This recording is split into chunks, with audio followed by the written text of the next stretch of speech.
All right, so I figure maybe I could talk about this right here before the lesson starts so that I can explain this and people can understand while I'm explaining here by myself. So, what do I have?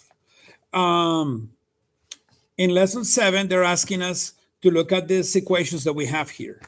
And it asks, sort these equations into two types, true for all values and true for no values. So let's start with the first one, with n equals n. So guys, think of a number n. If n was 5, if n was 5, and let me fix this here so it's visible. If n was 5 and I plug in 5 in this equation, what would I have? I would replace n with 5. I would have 5 equals 5.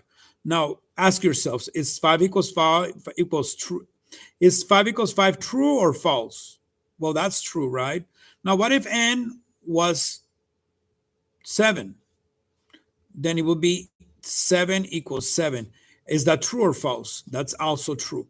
So if I sort them out, it says sort each equation into two types, true for all values. So this first equation will be true for all values because it's true when I try different values. Now, let me do the next one. I have 2t plus 6 equals 2 times t plus 3. Okay, so here I can plug in some values, but before I do that, I want to try to simplify the right side because I'm noticing something and I want to do this. I'm going to grab 2t plus 6 and I'm going to do the distributive property. What's 2 times t, guys? Excuse me, are you talking? 2 times t is 2t and 2 times 3 is 6. So guys, notice something. The left side is equal to the right side. Now I could even take away 6 from each side because I can do the opposite of that, right? What does this simplify into? This is canceled, and I get 2t equals 2t. Now, sort these equations into two types, true for all values and true for no values. Well, guys, this one, let's think of plugging in the number t equals 5. If I put a 5 here and a 5 there, this becomes 2 times 5, which is 10. And this becomes 2 times 5, which is 10. So that's true for 5. Let's be creative. Let's use like a half. If t was equals a half, what's 2 times a half? Well, that's 1. And what's 2 times a half? Well, that's 1. So it's also true. So I think the second equation is also true for all values. So the question is, are there any problems that are not true for all values? So now I want to try the third one, okay? Now I'm going to go with the third equation. Let's see what happens in this one. I have 3 times n plus 1 equals 3n plus 1. So will this be true for all values? Or what was the other option? And true for no values, like maybe like always false. So let's try it. I'm going to start by simplifying. 3 times n, 3n. 3 times 1, 3. And bring down the right side. 3n plus 1. Well, guys, look, here we're going to have a problem. Because if I let n equal 0, if I plug in a 0 here, 3 times 0, that's 0. And if I plug in a 0 here, that's 0. The left side, 0 plus 3 would be 3.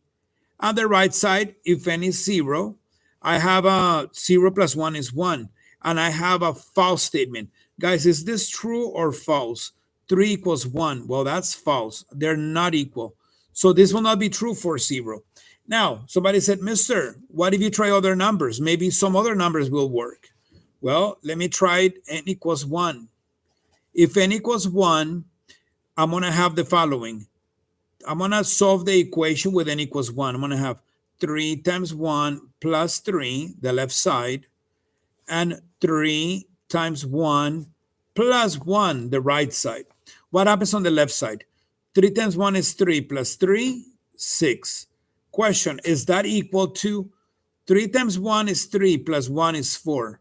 Is 6 equals 4? No, that's also false. So what do I have? It says, sort these equations into two types, true for all values and true for no values. So this third one will fall under true for no values, meaning it's always false. So summarizing, when I solve my first equation, I notice that this is true for all values because no matter what number you plug in, n equals n, 5 equals 5, 7 equals 7. In my second equation, when I solve this equation, I end up getting 2t plus 6 equals 2t plus 6. I got the same thing. No matter what number I put, they will be equal. This will always be true. And finally, on the third one, and hopefully with this explanation, everybody can move on and continue solving these problems. So what are we doing? Equations that are always true or always false. Different than the previous lesson when equations had a solution, right? So on this one, what happens when I simplify?